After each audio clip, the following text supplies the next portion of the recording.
Hello everyone, welcome to Monamis Vlogs and Recipes. আজি মই আপোনালোকক বনাই দেখুৱাম ইমাৰ্টি ৰেচিপি। এইটো ৰেচিপি বনাবলৈ খুব সহজ আৰু কেইটামান ইনগ্ৰেডিয়েন্টছে ঘৰতে বনাব পাৰি। তেনেহলে এইবাৰ দুৰ্গা পূজাত আপোনালোকে এইটো ৰেচিপি ঘৰতে বনাই চাব আৰু কেনে পালে মোক কমেন্ট বক্সত জনাব। তেনেহলে ৰেচিপিটো চাওঁ আহক এতিয়া।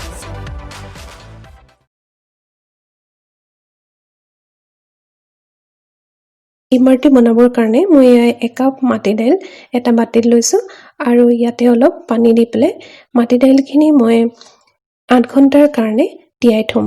আপোনালোকে বাকলি গুছোৱা মাটি দাইল ল'ব পাৰে, নহলে বাকলি থকা মাটি দাইল ল'লে ভালকে ধুই ল'ব লাগিব পিছত। এই মাটি দাইলখিনি কোমলিলে এতিয়া মই এইখিনি ভালকে ধুই লৈছো। ধুই লৈ বাকলিখিনি আঁতৰাই ল'ম। যদি বাকলি নথকা মাটি দাইল লয় এইটো প্ৰসেস নকৰাকে হৈ যায়।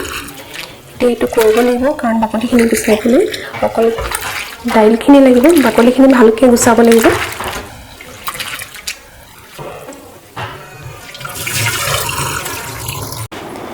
মই গোটেই বাকলিখিনি বেলেগ কৰি ল'লো। অকণমান আছেগে, অকণমান থাকিলে সেইটো আৰু এতিয়া মাটি দাইলখিনি মই মিক্সিত গ্ৰাইণ্ড কৰি ল'ম।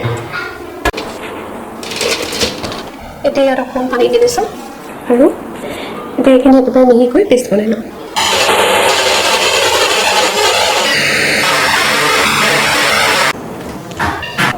এইখিনি মিহিকৈ পেষ্ট বনাই ল'লোঁ মই। এয়া পেষ্টখিনি মই এটা বাউললৈ উলিয়াই লৈছোঁ।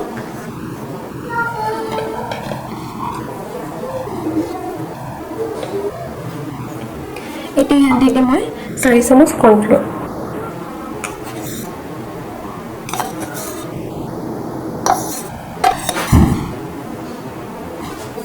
আৰু দিম অৰেঞ্জ ফুড কালাৰ 1/4 স্পুন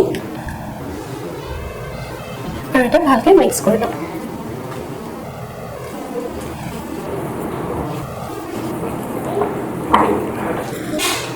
এতিয়া এইখিনি 10 মিনিটমানৰ কাৰণে ঢাকি থৈ দিম আৰু চেনি পানীখিনি বনাই ল'ম।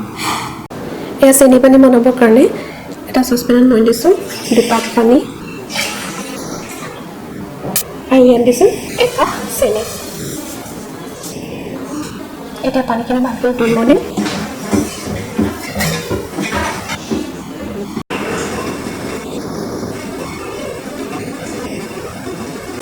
চেনি পানীখিনি আগতকৈ ডাঠ হৈছে আৰু এতিয়া ইয়াত দি দিছোঁ মই 2টা ইলাচি।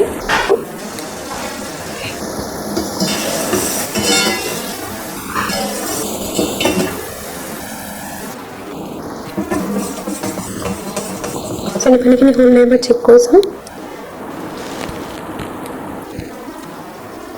আঙুলিটো এনেকৈ চুই চাওঁতে এটা টাৱাৰ নিচিনা হৈ গৈছে। আমি চেনি পানীখিনি জোখত হৈ গ'ল। মই গেছটো অফ কৰি দিছোঁ। চেনি পানীখিনি সাইড কৰি থৈ দিম আৰু অমিত্ৰিখিনি বনাই ল'ম। অমিত্ৰিখিনি ফ্ৰাই কৰিবৰ কাৰণে এখন পেনত মই এতিয়া অলপ ৰিফাইন অইল দি দিছোঁ। আপোনালোকে ঘিটো ফ্ৰাই কৰিব পাৰে, মই ৰিফাইন অইলতে কৰিছোঁ। এতিয়া ৰিফাইন অইলখিনি মই গৰম হ'বলৈ দিম। গেছৰ ফ্লেম মিডিয়াম ৰাখিছোঁ আৰু অমিত্ৰিখিনি চেক দিব কাৰণে এটা পাইপিং বেগ লৈছোঁ আৰু এটা গিলাচত লৈ লৈছোঁ।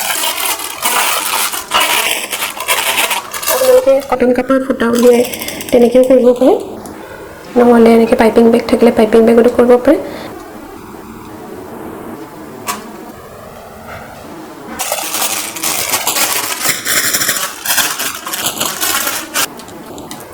আৰু এতিয়া পাইপিং বেগটো মুখটো অকণমানকৈ কাটি লওঁ। এতিয়া তেলখিনি গৰম হ'ল। এতিয়া মই অমিত্ৰি চেপ দিছোঁ। এনেকৈ 2টা ৰাউণ্ড কৰিম প্ৰথমতে, তাৰপিছত লাহে লাহে ওপৰত ফুলে পাহৰ আছে ঘূৰাই যাম।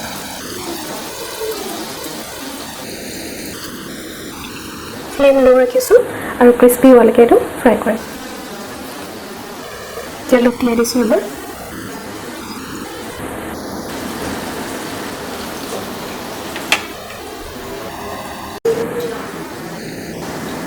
এইটো ক্ৰিস্পি হৈ গ'ল। এইটো তেলৰ পৰা উঠাই লৈছোঁ মই। এনেকৈ মই গোটেইখিনি এতিয়া ফ্ৰাই কৰি লওঁ।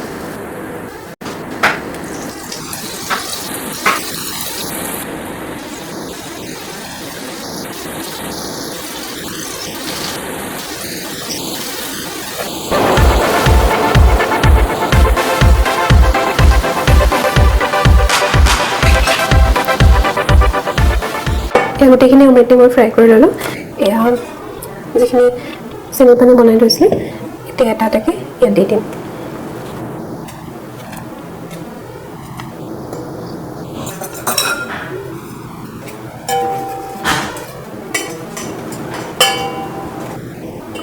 লুটিয়াই দিম যাতে দুইটা চাইডে ভালকৈ চেনি পানী সোমাই যায় 10 সেকেন্ডমান ৰখাৰ পিছত মই অমলেটকেইটা এনেকৈ উঠাই লৈছোঁ